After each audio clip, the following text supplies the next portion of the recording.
Pupuknya 1 sendok makan untuk 5 liter air bersih. Segini cukup, bisa 1 atau 2 tetes per daun di titik tempat dia keluar bunga. 1 minggu kemudian atau jadwal pemupukan yang kedua, kita lihat, kita cek perkembangannya. Nah ini udah ada progres. Ini udah terlihat bakal bunganya, udah panjang, ada 2 bakal bunga. Udah seperti ini, udah lumayan terlihat. Dan untuk aplikasi pupuk setiap minggu kita Assalamualaikum warahmatullahi wabarakatuh. Selamat berjumpa kembali di kebun tetangga channel. Anggrek dendrobium yang seperti ini umumnya mudah berbunga, tapi terkadang ada beberapa ID yang memang sulit pembungaannya atau dia malas berbunga. Seperti yang ini, sudah tutup daun tapi tidak keluar bunga. Kita bisa rangsang pembungaan, caranya dengan memakai pupuk tanpa nitrogen. Ini pakai pupuk MKP, unsur haranya fosfat 52% dan kalium 34%. Ini tanpa nitrogen sehingga bisa mempercepat pembungaan. Juga dirangsang dengan ini hormon penumbuh tunas, ini hormon merangsang pembungaan juga. Ini hormon 6-BAP, dilakukan pada plant yang sulit berbunga seperti ini, sulit berbunga dan kondisinya dewasa dan sudah siap untuk dibungakan. Cirinya dewasa, udah besar tentunya ya, udah tua dan udah berumur, dan yang siap dibungakan cirinya seperti ini.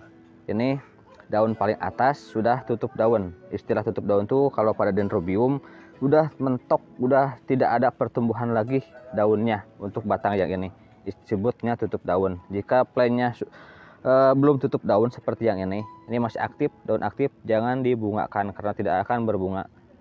Jadi yang seperti ini sudah tutup daun dan daun paling atasnya masih muda seperti ini, jangan nunggu tua. Kalau nunggu tua, kasusnya yang sebelah sini, nah yang batang ini udah terlalu tua, jadi dia udah bantat, susah untuk berbunga.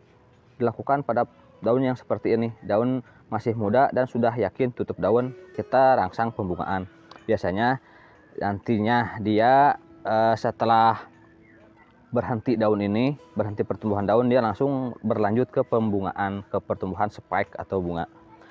Pupuknya kita racik dulu, tapi sebelum kita aplikasikan pupuk, plant harus dikeringkan dulu selama beberapa hari sampai batas aman. Jadi jangan disiram dulu sampai batas aman selama beberapa hari. Jika Anda terbiasa menyiram setiap hari, dikeringkan dulu, jangan disiram selama 2-3 hari. Jika penyiraman seminggu 2 kali, kita keringkan dulu 1 interval penyiraman, dan minggu berikutnya kita pupuk dan aplikasikan hormon ini. Kita racik dulu pupuknya. Untuk pupuknya seperti ini, saya pakai pupuk tanpa nitrogen, dosisnya 1 sendok makan untuk 5 liter air bersih. Pupuknya 1 sendok makan untuk 5 liter air bersih. Segini cukup. Jangan lupa diaduk sampai benar-benar tercampur merata agar penyerapan unsur haranya maksimal. Setelah diyakin teraduk semua atau kita pastikan semua udah tercampur, kita aplikasikan pada tanaman yang akan kita bungakan. Yang ini udah siap dibungakan. Caranya boleh disiram, boleh juga direndam seperti ini.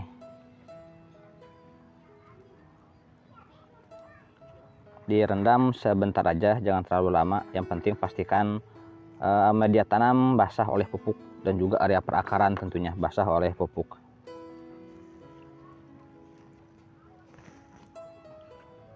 Nah, kurang lebih seperti ini.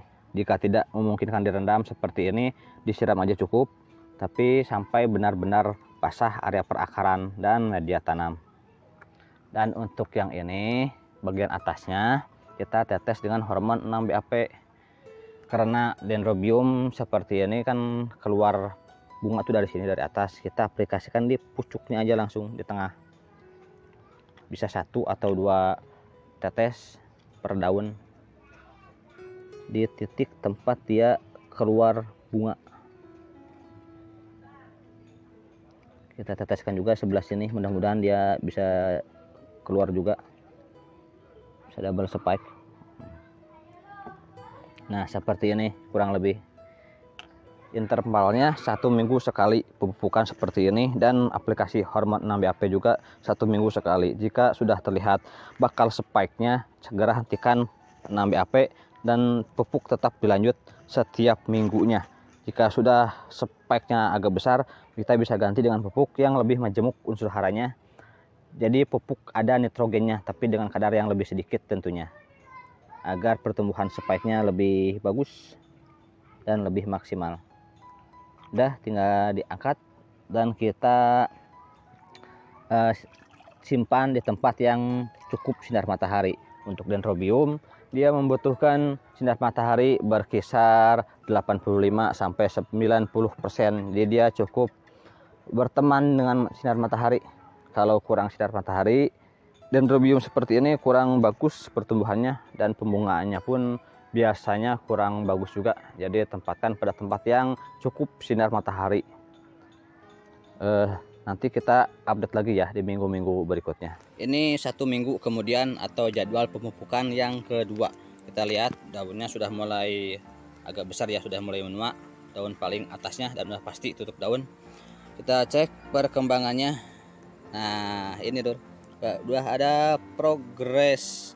Ini udah terlihat bakal bunganya udah panjang, ada 2 bakal bunga. Satu yang sebelah sini, aduh agak susah sebentar. Nah ini bakal spek yang pertama, dan ini yang kedua. Mudah-mudahan tumbuh semua ya speknya. Biasanya kalau pada plant yang muda ini hanya 1 yang tumbuh. Kalau pada plant yang sudah dewasa, udah cukup umur dan ditunjang dengan pupuk, tentunya dengan pupuk pembungaan, ini bisa double spek, bisa tumbuh kedua-duanya. Jadi 1 minggu udah seperti ini, udah lumayan terlihat. Dan untuk aplikasi pupuk setiap minggu kita lanjutkan. Pupuk pakai pupuk tanpa nitrogen. Jika sudah menjelang kenop, ganti pupuk dengan pupuk yang lebih majemuk unsur haranya, yang ada nitrogennya tapi dengan kadar yang lebih sedikit dari kalium dan fosfat. Dan untuk aplikasi hormon 6-BAP bisa kita tetes lagi sampai agak besar, sampai benar-benar terlihat perkembangannya. Kalau sudah agak panjang sedikit lagi ya, sekitar 1 cm lagi, baru kita hentikan aplikasi hormon 6-BAP. Untuk aplikasi ini 6-BAP 1 tetes aja cukup, utamakan pada bakal spek yang masih kecil. Dan ini aplikasinya paling cepat seminggu 2 kali ya, jangan terlalu sering. 1 minggu sekali aja juga udah aman. Seperti ini paling lebih amannya 1 minggu sekali. Kalau paling cepatnya 1 minggu 2 kali. Jika sudah agak panjang sedikit atau sudah pasti spike itu muncul atau berkembang, udah hentikan aplikasi hormon ini, dan pupuk tetap dilanjutkan 1 minggu sekali. Dan jika sudah seperti ini kondisinya, ini kan bakal spike udah terlihat berkembang, jangan sampai dehidrasi. Jangan sampai dehidrasi ya, jadi disiram semestinya sesuai dengan jadwal yang biasa Anda nyiram. Misalnya kondisi seperti ini, saya menyiram 2 hari sekali, jangan sampai telat. Atau yang pakai full arang, siram sehari sekali, siram tiap hari, itu jangan sampai telat, agar perkembangan speknya maksimal dan tidak bantat, tidak stres. Seperti itu kalau pupuk seminggu sekali tetap. Jadi seperti itu, mudah-mudahan bermanfaat. Jangan lupa di like ya lur, tolong bantu ditekan tombol like-nya dan tombol subscribe-nya juga, dan silahkan di share jika video ini bermanfaat. Sekian saja dari saya, mudah-mudahan bermanfaat. Wassalamualaikum warahmatullahi wabarakatuh.